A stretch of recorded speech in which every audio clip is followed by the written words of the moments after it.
The echo of the Valen ambassador's skull striking the obsidian floor lingered longer than the sound itself. For a second, no one in the chamber moved. The council's curved benches, rising like dark tears of judgment, held their breath. Alien eyes, slitted, faceted, multifaceted, fixed on a lone human standing at the center of the ring. Captain Elias Vurick lowered his hand. His fingers trembled, not from panic, but from the effort of restraint. He had struck before the ambassador's blade found its mark, before the hidden shard of monofilament steel in the alien sleeve could slide across his throat. Now, the assassin lay lifeless, his ornate diplomatic sash twisted beneath him, his weapon clattering uselessly beside the body. A ripple of clicks, hisses, and low-pitched warbles filled the air, alien languages rushing to fill the void that human silence left behind. Captain Vurick, croaked the chair being, an 8-limbed Earthisian whose translucent skin pulsed faint blue with agitation. This council was convened to discuss trade corridors, not for this. Its segmented eye swiveled toward the corpse. You have slain a diplomat in sacred session. Varick's gaze swept the hall. Tiers of scaled, feathered, and chitin-plated species staring down. Their fear mingled with something older, recognition. That wasn't a diplomat, he said, his voice steady, low enough to force them to listen. That was an assassin wearing a diplomat's robes. A Valen dignitary, 3 rows up hissed, crest flaring with offended brilliance. You strike, then justify? How convenient for your kind. Always the predator's excuse. Vurick didn't rise to the bait. His eyes remained on the body, the black ichor pooling in slow ripples around it. Search him, he said. You'll find the blade coated in seldothene, fastest-acting paralytic in the quadrant. He wasn't here to debate tariffs. Murmurs spread. Concord security drones descended, beams scanning the body. A projection flicker above the corpse. Weapon, toxin, intent logs. The truth illuminated the chamber in sterile light. The Earthisian chair being clicked its mandibles softly. Evidence supports his claim. Its glow dimmed slightly. Yet you have broken protocol. I preserve peace, Vurick said. For now. That last phrase hung heavier than the silence that followed. For now. Because everyone in the room knew this wasn't the first spark to fall on the dry tinder between humanity and the Valen Dominion. The Valen dignitary recovered, his crest lowering to a thin, dangerous line. This act will not go unanswered. You have proven what we always warned them. You Deathworlders carry violence in your marrow. Vurick finally turned his eyes on him. They were gray, tired, but unwavering. If that's true, it's because the galaxy taught us to keep our claws sharp. The session dissolved in order chaos. Security protocols enacted, the body sealed. The delegates escorted out in clusters of anxious color and clicking limbs. Vurick remained until the chamber emptied, the cold light above throwing his shadow long across the polished stone. A voice cut through the emptiness. You couldn't have disarmed him instead? Vurick looked up to see Rylan Mora, his adjutant, leaning against the archway, young, clean-shaven, and entirely too diplomatic for his own safety. Mora carried a datapad under one arm. His dark eyes flicked to the smear of ichor, then back to Vurick. You just handed the Dominion a weapon, Mora said. They were already sharpening one, Vurick replied. He walked toward the exit, boots whispering on the obsidian. At least now I know which blade they intended to use. The corridors of Athril's spire felt too narrow for the weight pressing on his shoulders. The station's architecture was deliberately neutral. Sterile alloys, subdued luminescence, walls textured with the same gray that every peace treaty seemed to fade into. As he walked, whispers followed. Delegates passed him with a step too wide, as if his very presence was volatile. By the time he reached the human envoy's quarters, the message was already waiting. No salutation, no preamble, just a seal of the Terran diplomatic corps and 3 lines of text. Vurick, damage control essential. Prevent escalation. Uncover Valen intent. He exhaled slowly, the only acknowledgement of orders that were already engraved in his mind. Mora entered behind him, closing the door with a coded pulse. They want you to put the fire out, he said. How exactly? By finding who lit the match, Vurick answered. Hours later, the council's outer rings shimmer with traffic, envoys leaving, rumors spreading faster than any shuttle. Vurick stood at the viewport, watching the stars slip behind a flow of vessels. Humanity's banner still hung in the central hall, a white-blue standard among 1,000 colors. Yet he could feel the chill around it. "They'll call for an inquiry," Mora said from the console. "Possibly a tribunal." "Let them," Vurick said. "It buys us time." Mora hesitated, then spoke what was on every aide's mind. "Do you ever think they're right? About us?" Varick's jaw worked silently for a moment. "That we're dangerous? Of course. But not because we want war." He turned from the stars, his expression carved in the shadows of a man who had seen too much. "We're dangerous because we remember how to survive it." A chime broke the moment. Encrypted message, priority sigil flashing. Vurick opened it, scanning the lines. His eyes narrowed. "What is it?" Mora asked. "Proof of transfer," Vurick said. "Payment routed through a neutral intermediary.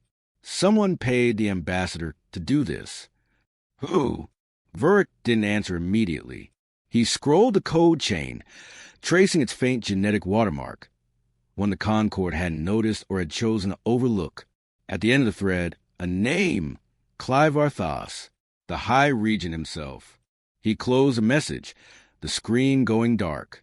"Get some rest, Mora," Vurick said.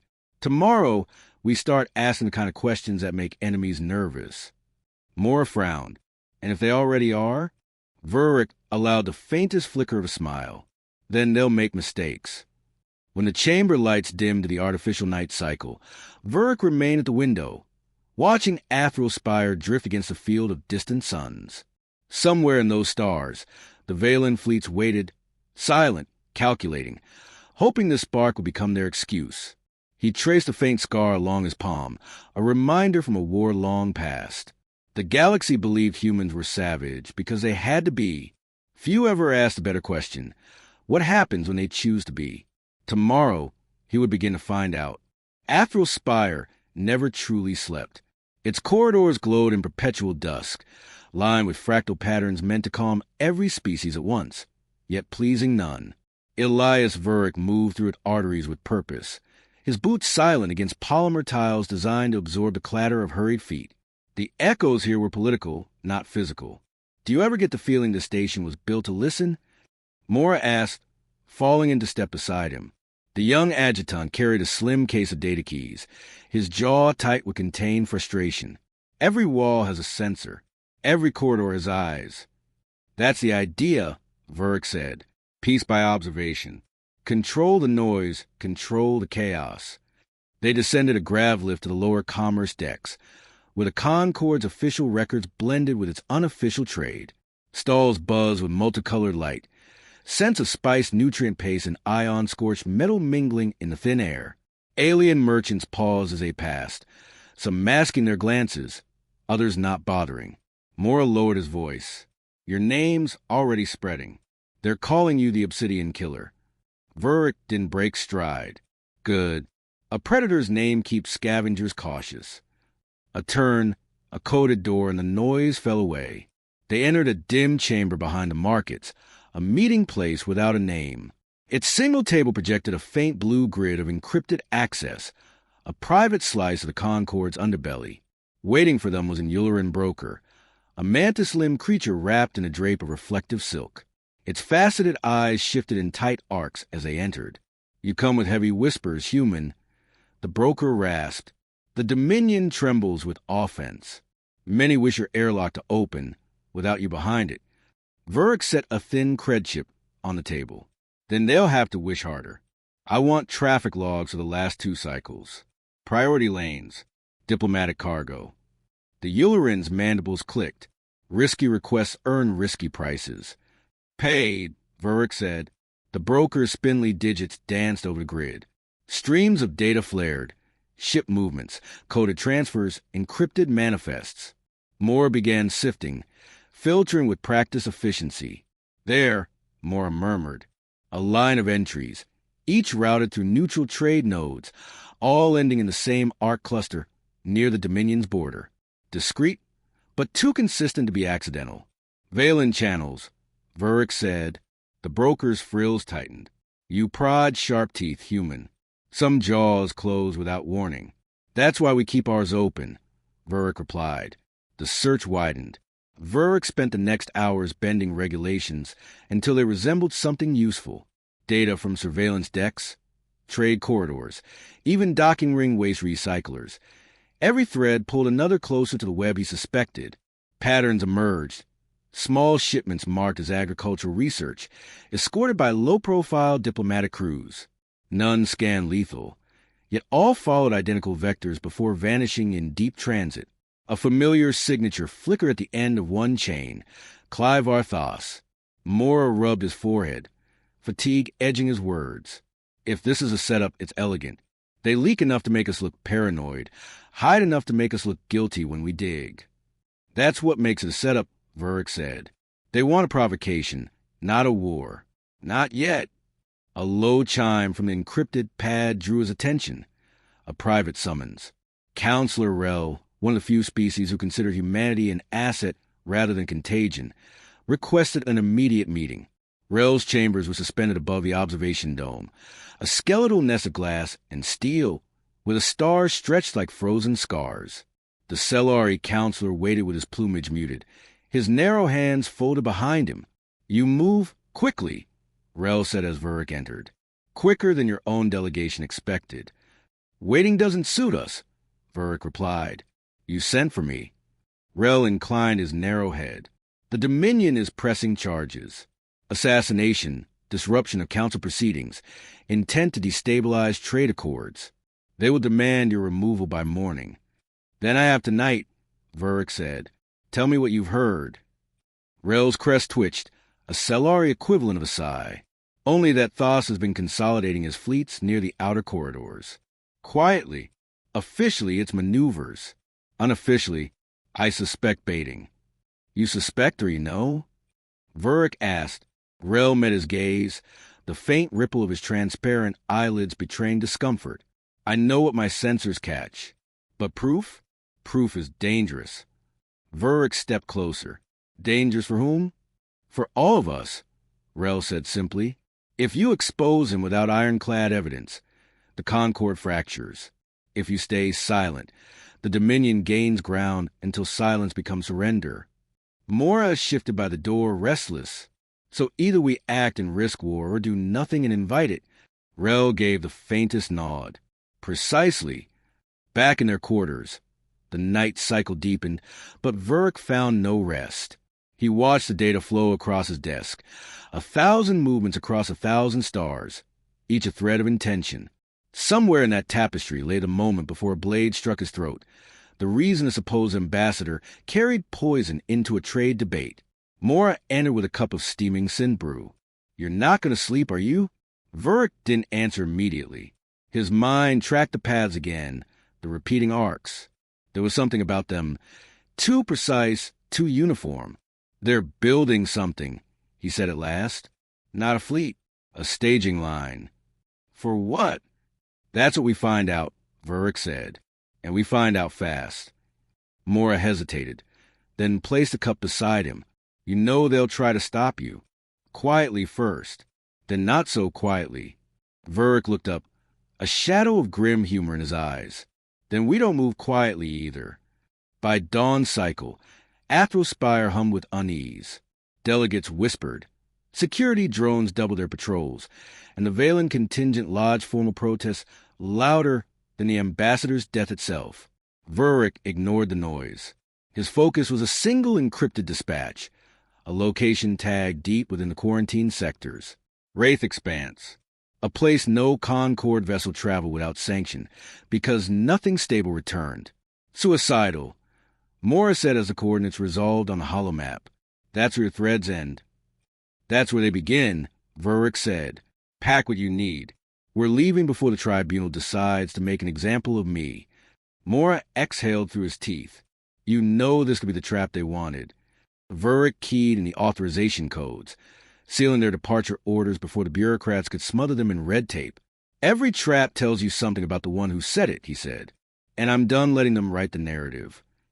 As the human envoy shuttle detached from the spire, Vuric watched the station recede, a monument to peace so fragile it needed constant supervision. Beyond its light lay the Dominion, vast and patient, waiting for the right excuse. Mora strapped him beside him. Datapad secured, voice steady despite the tension. So what's the plan when we get there?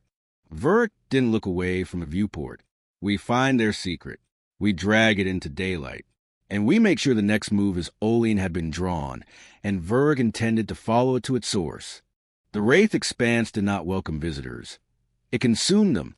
Stars here flickered like dying embers, their light fractured by ancient debris fields and invisible gravitational rifts. Navigation required constant course correction. Vuric stood in the shuttle's cockpit, one hand braced against the bulkhead, watching ghostly fragments drift past, a graveyard of forgotten wars. Radiation levels holding, Moore reported, eyes locked on the console. No Concord beacons within range. Just static.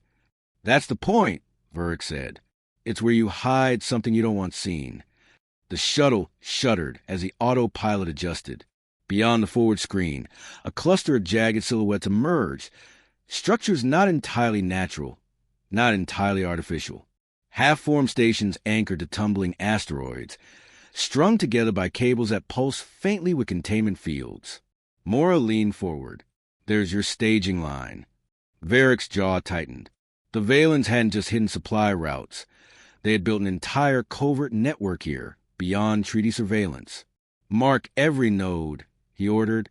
We'll need this map before anyone decides it doesn't exist. Docking was out of question. The structures bristled with dormant turrets and sensor spines, their energy signatures faint but alive. Vuric ordered a silent drift past the perimeter. They deployed a camouflage probe, its sensors tuned to whisper, data fed back in tight pulses.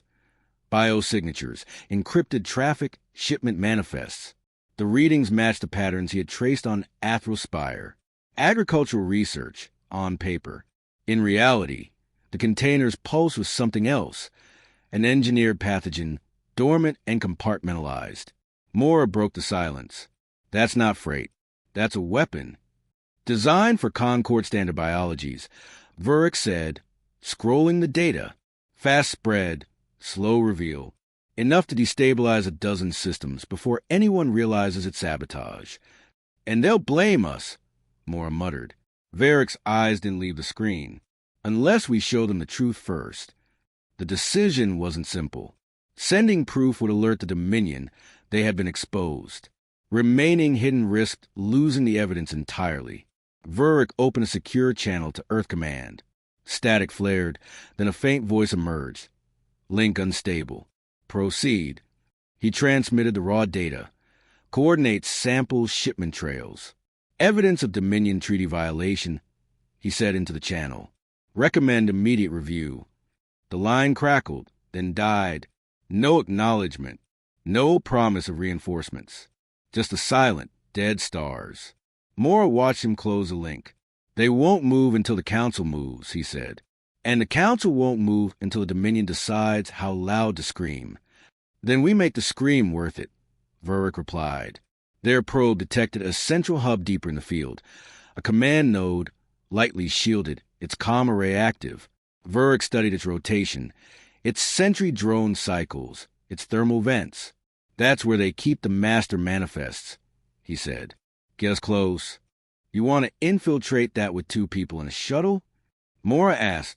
Not for long, Vuric said. Just enough. The approach was surgical. The shuttle used a debris field as cover, its dark hull blending with shadow. Vuric donned compression suit, magnetic seals locking with muted clicks. Mora followed, less confident but steady. They launched toward the hub in silence, tethered by a thin kinetic line. The station loomed, dark alloy plates patched with crystalline graphs, the architecture distinctly Valen. Functional, layered, predatory. Varric's boots found purchase on the outer shell. He activated a micro-drill, cutting into a maintenance seam. Still time to turn back, Mora whispered over comms. Too late, Vuric said. We're already here. Inside, the corridors were narrow and pulsed with faint bioluminescence. Vuric moved like a memory. Every step measured, every sound anticipated. He bypassed the Sentinel node with a pulse disruptor, freezing its organic sensors in mid-scan. Mora accessed the terminal, feeding data into his wrist link. There, Mora said, "Core manifest. Transmitting now." The data streamed, names of Concord worlds, quantities, dispersal algorithms. It was more damning than Vuric had expected. Not a single shipment, but a campaign of destabilization mapped out with precision. Then the alarm sounded. "Extraction," Vuric said immediately. He grabbed the tether and fired the return line. They launched into the void as sentry lights flared behind them. The hub's dormant turrets woke, scattering flares across the debris field. The shuttle engines roared to life, pulling them in like a predator, reclaiming its young. Pursuit followed, Valen drones, sleek and insectal, emerging from the shadows. Mora manned the rear gun, the shuttle vibrating under its restrained fire. Vuric kept his hands firm on the controls, threading the wreckage field at brutal speed. "Two on our tail," Mora said. "Fast." "Hold them," Vuric replied. He flipped the shuttle beneath a tumbling asteroid, engines cutting to a whisper. The drones overshot, scanning empty space. A pulse from the probe scrambled their sensors long enough for the shuttle to slip away. Minutes stretched. Silence returned. Morris slumped back in his chair. "That's going to light up the Dominion's command chain." "It already has," Vuric said. "Now they know we know." Back in Open Drift, they re-established a link to Athral Spire. This time the response was immediate, distorted, tense. "Captain Vuric," came the voice of the Orthizian chair being, tones sharper than before. "You have violated restricted sectors. The Dominion calls this an act of war." "I call it evidence," Vuric replied, transmitting the files. "Decide what you want to believe, but don't say you weren't warned." The channel closed with no answer. Morris stared at the darkened console. "We just handed them the casus belli." "No," Vuric said, eyes on the star lanes ahead. "We just handed them a choice." The return flight was silent, each hour thick with unspoken tension. Vuric sat alone in the crew quarters, scanning the data again. It was all there, the pathogen strains, the deployment routes, the Dominion seal and faint genetic watermark. Enough to damn them in any honest council. The problem was, the council wasn't honest. Mora entered quietly. "So what now?" "We've shown them the knife. They'll still accuse us of stabbing." Vuric looked up, gray eyes clear despite the fatigue. "Then we stopped them from using it." "You mean?" "I mean the time for quiet warnings is over," Vuric said. "They wanted a spark. Now they'll get fire." As the shuttle broke from the expanse into the cleaner lanes of Concord space, the stars seemed colder than before. Vuric closed his fist over the scar on his palm. There would be a summit now, perhaps a tribunal, perhaps worse. But for the first time, the mask had slipped. The Dominion's intent was no longer rumor. It was fact, and facts had a way of igniting wars faster than lies. The summit chamber glowed like a storm contained behind glass. Delegates filled the tiers in tense formation, their banners subdued, their gestures measured. Above them, the stars of the Concord rotated slowly, a reminder of what was at stake should this room fail. Captain Elias Vuric stood at the central dais, hands behind his back, expression unreadable. Beside him, Mora adjusted a stack of encrypted files that no one yet dared to open. Across the hall, the Valen delegation arrived with ceremonial precision, armor polished to a mirror sheen, crests rigid in hostile symmetry. High Regent Clive Arthos led them, his narrow features stretched into a smile that held no warmth. "The council gathers," Clivar said, voice resonant, "to discuss a tragedy. A human strikes a diplomat dead, then invades sovereign space. What word shall we use, if not war?" A chorus of murmurs rippled through the hall, the chair being signal for order, but Clivar's gaze remained locked on Vuric. "You speak of war," Vuric said evenly, "because the alternative is truth." Clivar's smile did not falter. "Truth? That you trespassed in the expanse? That you fired upon our drones? That you poisoned the very peace this council swore to keep?" Vuric stepped forward. "We found your pathogen arrays. We traced your shipments. We saw the network you built behind treaties you signed. The chamber tightened with stillness. 1,000 alien eyes watched the exchange like predators watching their own kind devour one another. Clivar spread his hands, a gesture of mock innocence. Proof, then, present it. Or is this the famous human method? Accusation by rumor, defense by violence. Mora activated the hollow projector. Images spilled into the air.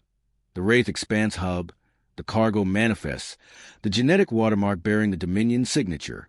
Files rotated in silent orbit above the chamber. The council stirred, voices in a dozen tongues sparking like dry flint.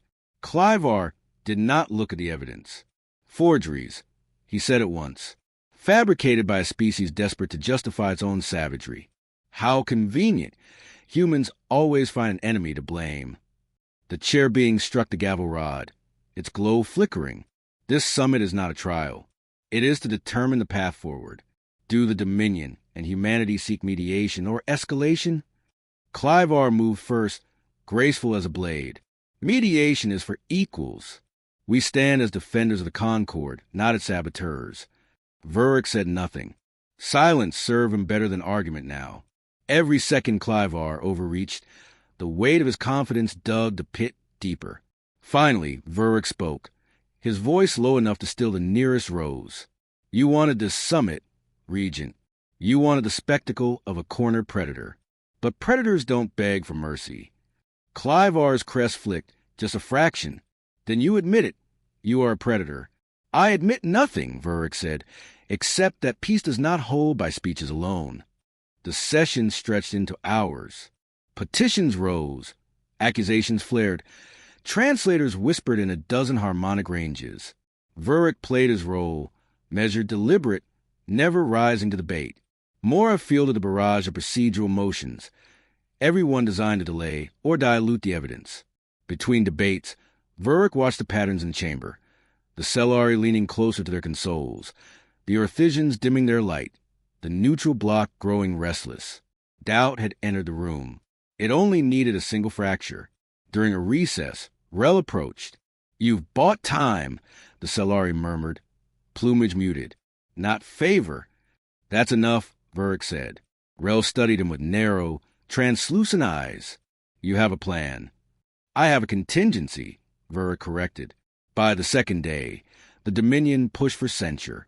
They demanded human withdrawal from Concord defense fleets, sanctions on Earth's trade corridors, and immediate suspension of Varric's commission.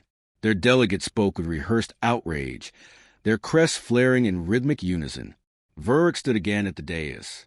You want me removed, he said, because I walked into the dark and came back with a lantern. Clivar's voice sharpened. Because you lit a torch in a room built for peace. The hall hushed.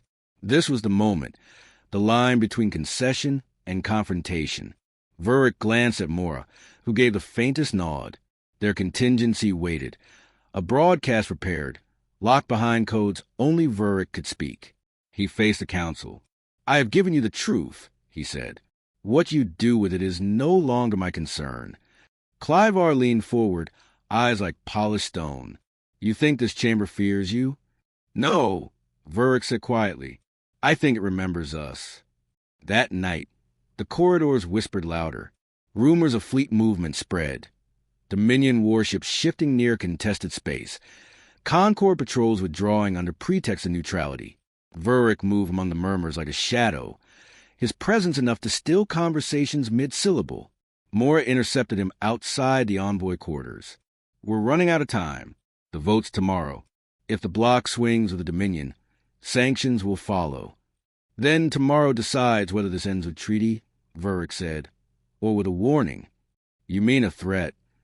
I mean a demonstration. Mora hesitated. You'd go that far? Varric's expression didn't change. You saw what they built. You saw what they planned to unleash. How far would you go to stop that? The final session opened under heavy escort. Security drones hovered at every tier, their lenses cold, their weapons dormant but not silent. Clivar entered with the same calculated composure, but his crest flickered at the edges now, confidence fraying. The chair being called the assembly to order. We have reached the point of decision. Will the Council censure humanity or the Dominion? Before the vote could begin, Vurick stepped forward, overriding the speaker cue. One last statement, he said. For the record. Clivar's smile thinned. The record already shows your crimes. Vurick looked at him, not the Council. The record shows your fingerprints, Regent. It shows your weapon caches, your false manifests, your fleets massing on neutral lines. Clivar's crest flared in full now. Empty words. Vurick activated the final sequence. Above the chamber, a live feed bloomed. Images from the Wraith Expanse. This time not files, but a real-time broadcast. Dominion operatives scrambling to erase evidence. Drones incinerating crates. A panicked retreat that betrayed everything Clivar had denied. The Council erupted. Clivar surged to his feet. This is theft. Espionage. You dare. I dare because you forced it, Vurick said, his voice a knife in the noise. You brought the galaxy to the edge. Don't blame us for showing them what waited in the dark. As security intervened, the session dissolved into chaos. Motions shouted, delegations splitting along lines of fear and calculation. Vurick stood unmoved. The proof was no longer his to argue. It was theirs to fear. Mora joined him as the chamber emptied. You just made yourself the most dangerous man in the Concord. Vurick watched Clivar retreat, the Regent silhouette rigid with controlled fury. Good, he said. Dangerous men don't get ignored. The Council chamber was silent now. Where 2 days before there had been uproar, now there was only calculation. Delegates whispered behind curtained alcoves, their escorts standing like statues. The vote had not yet been cast, but the atmosphere already felt like the aftermath of a battle, bloodless, yet devastating. Captain Elias Vurick stood alone at the center. Mora remained near the consoles, fingers resting lightly on the encrypted controls. Outside, the fleets shifted, some drawing closer to the Concord's core worlds, others slipping away into the darkness where treaties no longer held. The chair being's voice finally broke the stillness. The Dominion denies the evidence. Humanity insists upon it. This council cannot reconcile the two without fracture. Clivar Thaw stepped forward, every movement a performance. His crest lay flat, but his eyes burned. Fracture is the fault of the agitator, not the lawkeeper, he said. One predator has turned this chamber into a den of fear. Varick's voice came quiet, but steady. Predators, Regent, are known by the teeth they hide, not the roar they feign. A ripple passed through the delegates. No one interrupted. Clivar moved closer, until only a meter separated them. You speak as though your kind has not torn worlds apart for less. And yours, Vurick answered, plan to tear them apart for more. The chair being raised a translucent limb. Enough. The Concord will vote, censure or sanction. But let it be known, should either side refuse the Council's verdict, the Charter compels enforcement. Clivar turned to the Assembly. Then I say let the Charter compel war. The Dominion will not bow to fabricated indictments. A murmur of alarm swept the tiers. Some delegates whispered retreat. Others called for caution, but no one spoke openly for peace anymore. The word had become too fragile, too thin to hold in bare hands. Vurick looked at Mora, then at the broadcast feed still hovering dormant above the hall. He did not reach for it. He did not need to. The image of Dominion operatives burning their own evidence had already spread to 1,000 channels. I am authorized, Vurick said quietly, to prevent escalation by any means sanctioned under Article 17. The hall froze. Article 17 was an old clause, rarely cited, written in the days when the Concord still remembered how to fear its own creation, the Deathworlder Pact. Clivar laughed, a sharp, brittle sound. You threaten us with that relic? The galaxy has outgrown your planet's paranoia. Perhaps, Vurick said, but the galaxy hasn't outgrown consequence. The chair being signaled the countdown for the vote. Glyphs began to rotate along the chamber walls, each species sigil lighting in sequence. Some glowed green for sanction against the Dominion. Others flickered red for censure of humanity. Many stayed dark, caught between the two, watching for the wind to shift. Clivar watched as well, but his smile did not return. He could read the tide now, his block crumbling, the neutrals bleeding away, the concord slipping from his grasp. His claws flexed against the railing. "You forced their hand," he said. But peace bought with blackmail dies of the first spark. Vurick did not reply. He was listening, not to Clivar, but to the sound beneath the chamber, the low hum of the Dominion's encrypted channel, the message they had sent when the vote began. Mora caught it too, her jaw tightening. "Fleet movement?" she whispered. Vurick nodded once. The vote concluded with a fractured decision. Sanctions imposed on the Dominion. Investigation commissions dispatched. Concord patrols redeployed to protect neutral trade corridors. No war was declared. Not yet. The chamber emptied slowly, like water draining from a cracked vessel. Delegates departed under escort, their faces drawn and silent. Mora closed the console, locking the files under triple encryption. Clivar lingered. "You've won a chamber," he said, stepping close again. "But not the war you think you've avoided." Vurick regarded him with the stillness of man who had already calculated the next 3 moves. "You won't make it to war," he said. Clivar's crest flicked. Threats again. "Prediction," Vurick corrected. Hours later, in the private hall reserved for high delegates, Clivar sat with his escorts, cloaks drawn tight against the cold of exile. Their fleet had been ordered to retreat beyond the neutral line. Their political core would not survive the season. The doors opened without sound. Vurick entered alone. "You are not authorized here," Clivar said, rising. "I am," Vurick replied, placing a data wafer on the table. "Your transmission to the Frontier Fleet. Standby orders for chemical deployment." Clivar's claws twitched. "You intercept military signals now? That violates." "It violates nothing when the Concord authorizes seizure under pact." Silence pressed in. The escorts glanced at each other, uncertain whether to reach for their weapons. Vurick stepped closer. "You demanded war.